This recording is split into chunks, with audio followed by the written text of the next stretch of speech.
Okay, it's great to be in front of you, and actually not to be in front of you, because the risk of me being contaminated from your coronavirus is pretty small because you're out there watching. But frankly, I would have hoped to have seen you today. I would have shaken your hand with a elbow bump.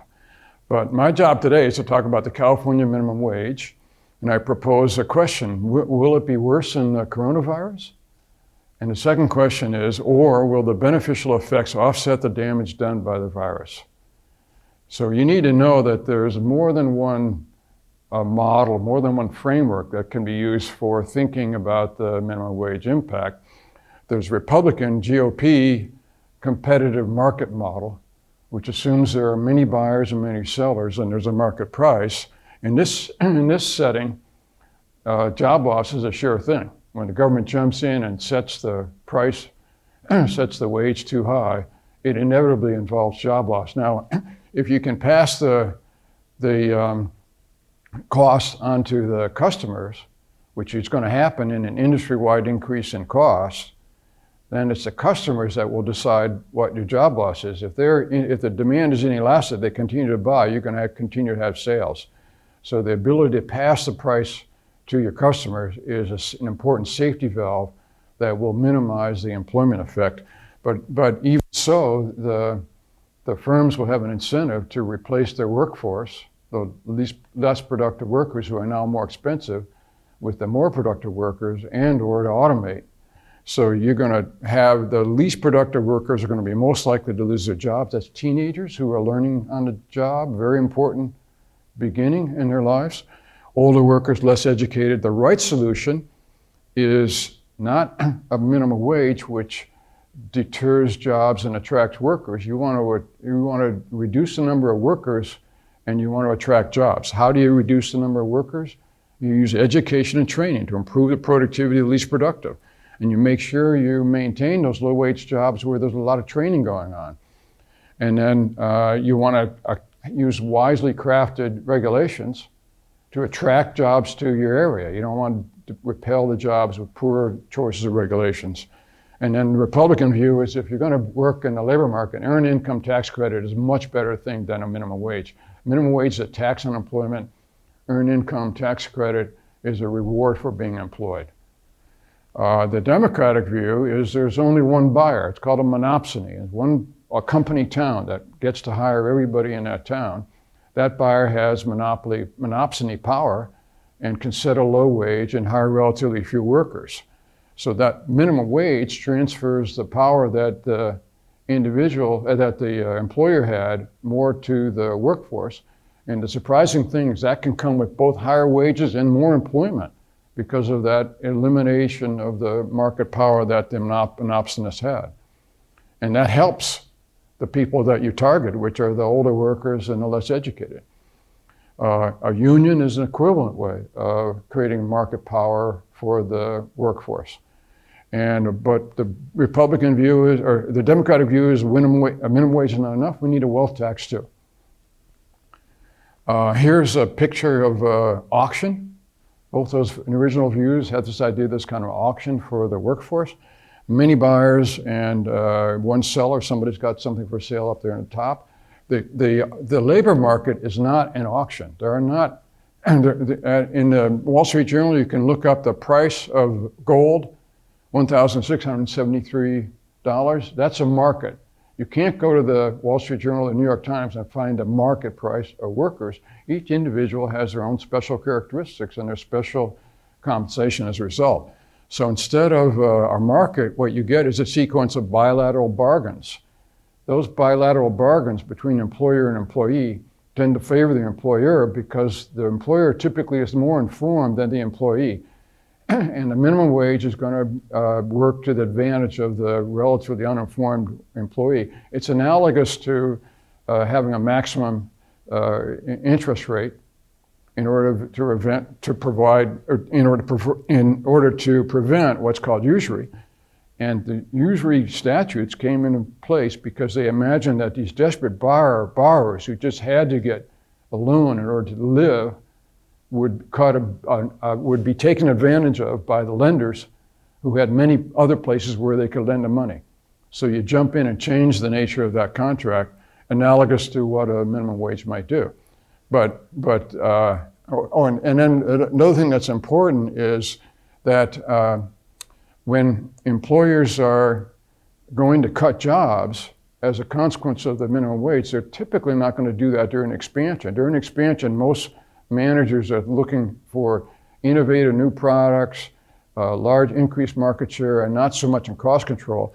This shows you when cost control actually kicks in. This is the thousands of individuals, layoffs and discharges per thousand, and it spikes up in recession. And it's very low right now. So this is another point, which is don't expect to see the immediate impact of a minimum wage on employment, because many employers will postpone that until cost control is essential, which is when that next recession is going to occur. But we need evidence. So I think both Republicans and Democrats agree that the impact of a 15 minimum wage depends on the circumstances. And there surely is a minimum wage that's too high. Is it 15? What about $50 an hour? Do you think that could work in an economy like California? So we need to know, we need the evidence to determine whether 15 is too high or not, what is too high. Everyone is not an ideal outcome here. So here's the experiment that we're going to look at. We have the California minimum wage. The blue on the left scale goes from 0, well, the blue one begins around 6 and goes up to 15, or actually goes up to 13. The yellow at the far end is the future. So the California minimum wage is scheduled to go up to $15 an hour in 2022. And then also at the upper right, you see you see two kinds of curves. There's the curve that represents the real wage, adjusting for the producer price index, which was quite flat until it takes off around 2013. And the other thing is you see the nominal wage for employers that have less than 26 employees. So you can see it's a little bit less up there at the upper end. So California actually has two different minimum wage schedules. When we look at restaurants, it turns out they are small employers. They have relatively few numbers of workers, and the consequence is they don't get the blue bars, they get those little white dots.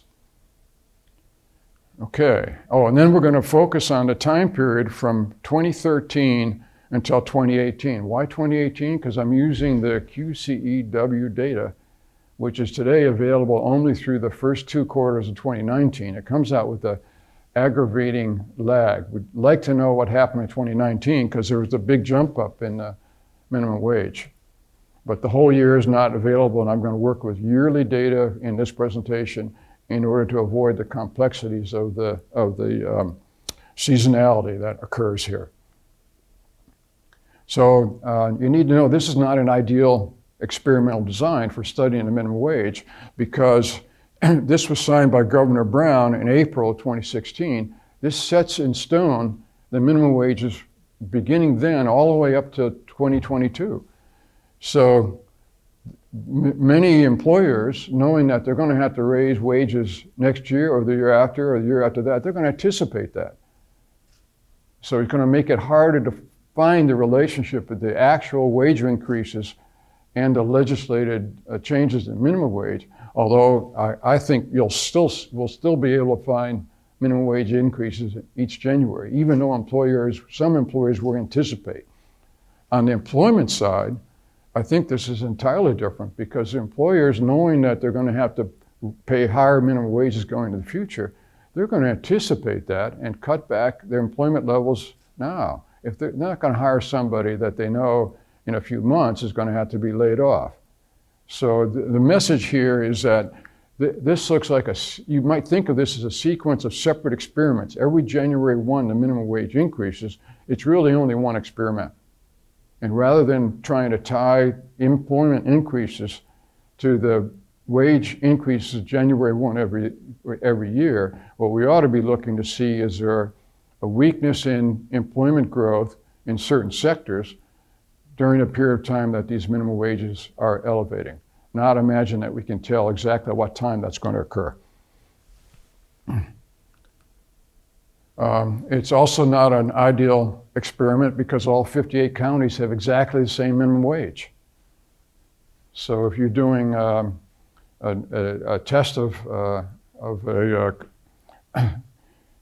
a drug that prevents the coronavirus, you're going to have a randomized treatment where some people get into the coronavirus treatment and others not. Everybody has exactly the same treatment. So how do you determine what the impact of the minimum wage? The premise is that the low-wage counties are going to be more affected by the minimum wage. The wages are high enough in some of these counties that you think that minimum wage is really not going to bite. So I'm going to use this what's called identification strategy. I'm going to try to focus on the difference between the low-wage counties and high-wage counties. So here's a histogram of overall average weekly earnings in 2018.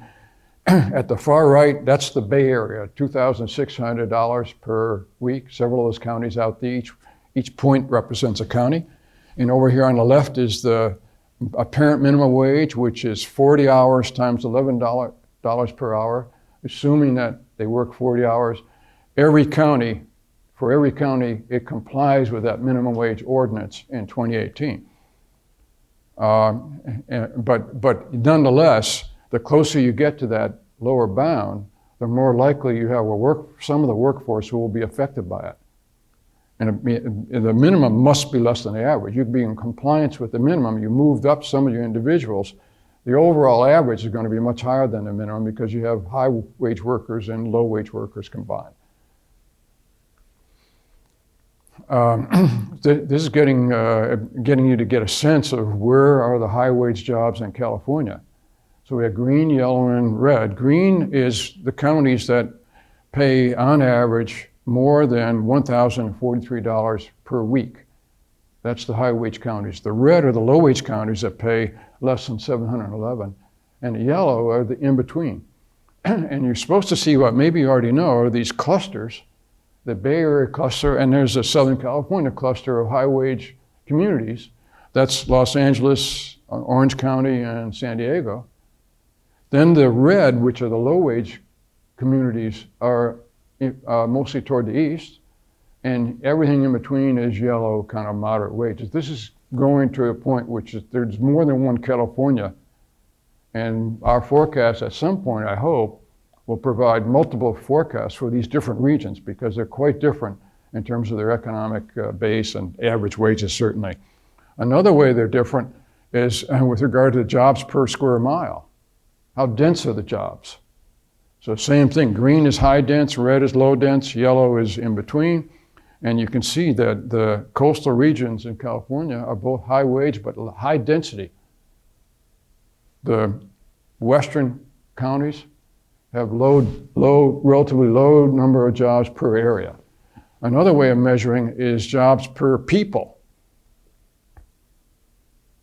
So this is the ratio of number of jobs in the county divided the number of people who live there. And green means there's a lot of jobs compared to the people who are living there. Red means not too much anymore. So this is another characteristic that has a coastal feature to it, and as well as the east-west split.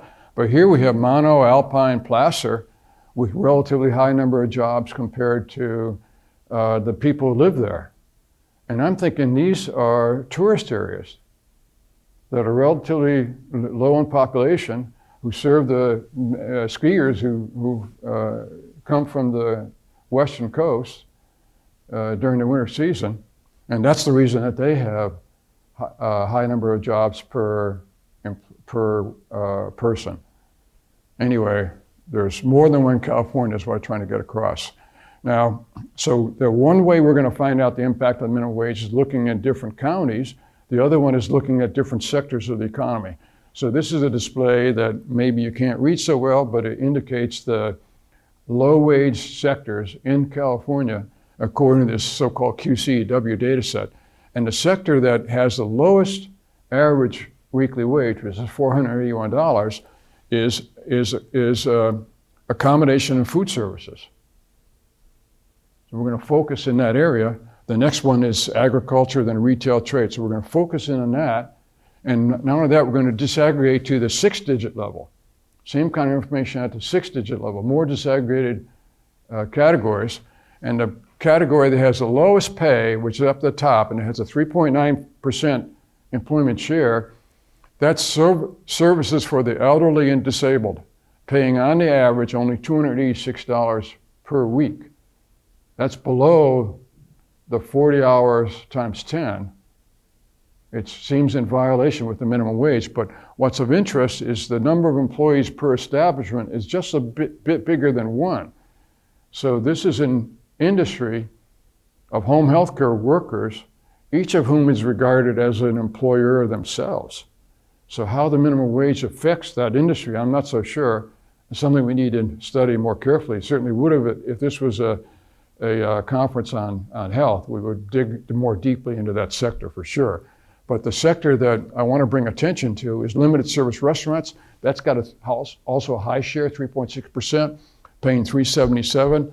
All these other employment shares are low, except for down here, which is full service restaurants, paying also relatively low wage, $497.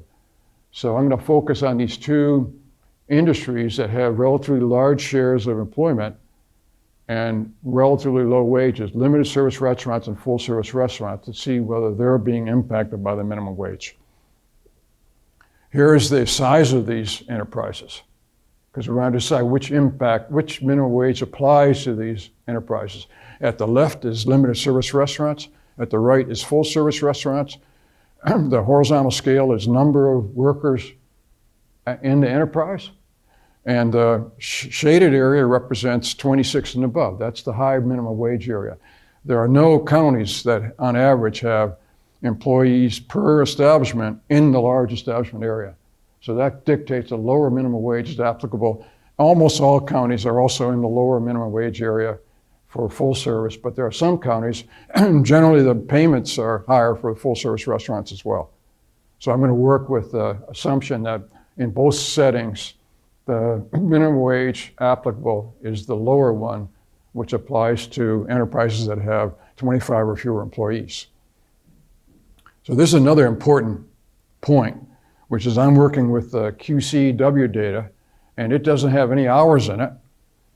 You can see it says we do not have hours data, but at the level of the nation, they do collect hours data, and this is hours per week for full service restaurants and limited service restaurants. I guess this is going to, no, I guess not.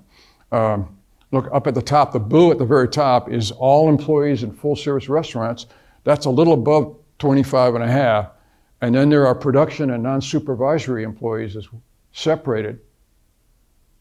This management is combined into all, but then the production and non-supervisory are non-management. Their hours are around 25 and a half. For limited service restaurants, it's around 25 in both categories. But the distinction between production and managers is just one way of disaggregating the data. We need to have much more detail as to what individuals get paid rather than total averages. We don't have hours data, that's unfortunate. But we also need individual data because the averaging hides what lies within. So I ask, if you take an average of Roger Federer and Stephen Hawkins, that's equal to a younger me. And I've totally disguised the fact that that's what the average is. We need to know what lies beneath in order to really make a sensible determination of the minimum wage impacts. These are histograms on the left side, limited service restaurants, on the right, full service restaurants, histograms of county average weekly earnings, together with the vertical bar that represents the minimum wage. So you can see again that there's one unusual rogue county, Sierra, that has an apparent violation of the minimum wage, which I think it's reflecting some kind of hours phenomenon that we don't know. But otherwise that's in violation. Otherwise everybody's compatible. Here's where the limited service restaurants reside. So you're supposed to have a sense of the east to west divisions with the coastal communities having high wages and high densities, but the coastal communities don't have large fractions of limited service restaurants. That's the red. Those reside out in the east. the green areas. Those are low-wage areas, but maybe to some extent tourist destinations. And then this is the share of full-service restaurants. On the coast, we have some greens that emerged that you didn't see before. San Luis Obispo, Marin, and Mendocino. Those are tourist destinations, not centers of tech or movie industry like Los Angeles and the Bay Area. Those are tourists. And we also have the green on the Far East, which I think also represents the tourist industry in a way that I suggested before. That's the elegant dining. Here's another important slide. Again, we can't do this on a national basis, but we can look at actual hourly earnings for full-service restaurants and for limited service restaurants, for all workers and for production workers. And on top of that, I put the California minimum wage. So you can see that California minimum wage just starts to bite at the lowest line here. That lowest line is production workers in limited service restaurants. So this is suggesting, again, you're going to have more impact on limited service restaurants than you will have on full service restaurants. The wages in full service restaurants are normally considerably above the minimum wage. But this, of course, is not California data. This is national data. Here, now I'm going to have you help me study this data to draw conclusions about the impact of the minimum wage. What we have here is the horizontal axis is the county overall wage, average wage, in all sectors.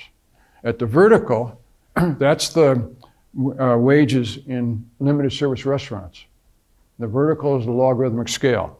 So each one of those dots with donut-shaped dots, that represents a different county. And I've drawn a curve that summarizes the county relationship. It happens that the counties that have higher weekly wages overall tend to have higher wages in limited service restaurants, but it doesn't go up one for one. It kind of curves over. You can see that, okay? And then I drew the 2013 minimum wage, which just falls below all those dots. And now let's impose the 2018 minimum wage and ask what that's going to do to the scatter diagram. So I'm going to put in a bunch of orange dots that represents the 2018 data and ask you to think, what is it you expect to have happen to these dots that you see when we move to 2018? And the premise of what I was suggesting is that minimum wage is going to have its biggest impact down there. And not so much at the upper end. You can have most impact at the low wage counties. You made it illegal to have such low wage contracts. So you're going to cut off that bottom end. So let's see if that identification strategy worked or not. And here's the actual yellow dots, orange dots, and a new curve. And lo and behold, this has wage increases in all counties, making the Democrats very happy. There's not at all anything along what I was expecting. There's approximately the same percentage increase in the high wage counties and the low wage counties during that period of time from 2013 to 2018 in which the minimum wage was rising. And you would expect it would increase wages in the sectors that are affected. And coincidental with that was an across-the-board increase in wages for limited service restaurants. What about employment? Same kind of curve. We've got the overall average employment of the county, the wealthier counties way over to the right.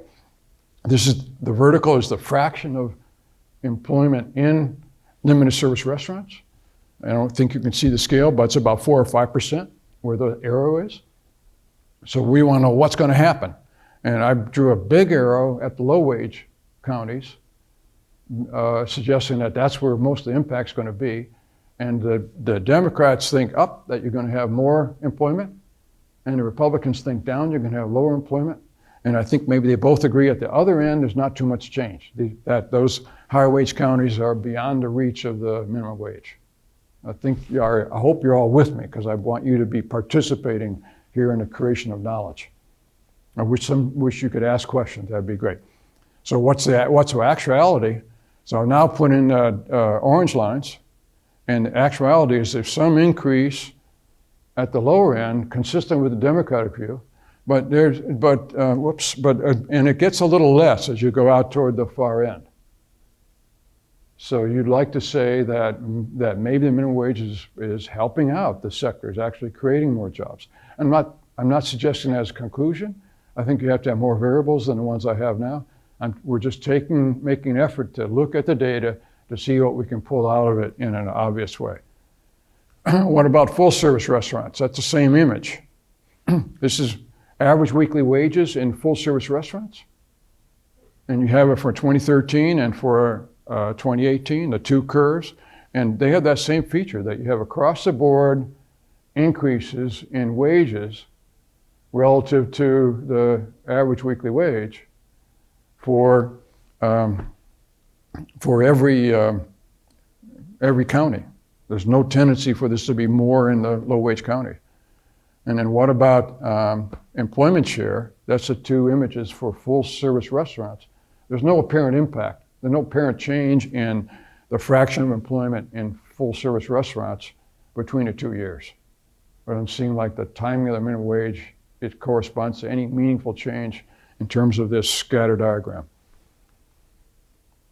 So then one more image to help us think about what happened. This is again the CES data that is collected by the federal government, not by the state QCW. And you're supposed to see the full service, this is the thousands of workers, the full service jobs flatten out. They're toward the end. Beyond the 2018, that includes 2019, and the limited service continue to grow. And so I ask hypothetically, and I don't have the answer really, is that somehow minimum wage affecting the job growth in full service? Well, that's upside down, because you think it should have more impact on limited service than on full service, so something else is going on. And you need more variables is what I would say. So finding is there are really four Californias. They're geographically distinct, but also in terms of the basic structure of the economy, very distinct regions, east, west, north, south, and they're also the tourist destinations that are distinct. I can see a forecast that separately talks about the economic prospects for these regions. And then if you think about the coronavirus, it's going to hit hard the tourist regions. Much harder there than anywhere else. Second point or conclusion is I've already indicated that the identification strategy of contrasting high wage and low wage counties and contrasting different sectors, higher wage and lower wage sectors, that's confused me. Wage increases occurred about the same across all counties, all in both types of restaurants. And I throw out this idea that commuting and migration, commuting between counties and migration between counties spreads the virus across all counties. And this time I'm talking about the minimum wage virus. You might have big impact on one county, but because of that commuting and migration, that's going to be spread across all counties. In other words, not 58 separate counties.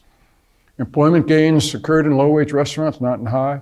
The left can celebrate, while the right must wait, meaning it's got to wait for 15. It's not 15 yet, and maybe we'll see more of a clear impact at that point. And then the most important point I want to leave behind is, as far as the coronavirus is, we're way behind in testing.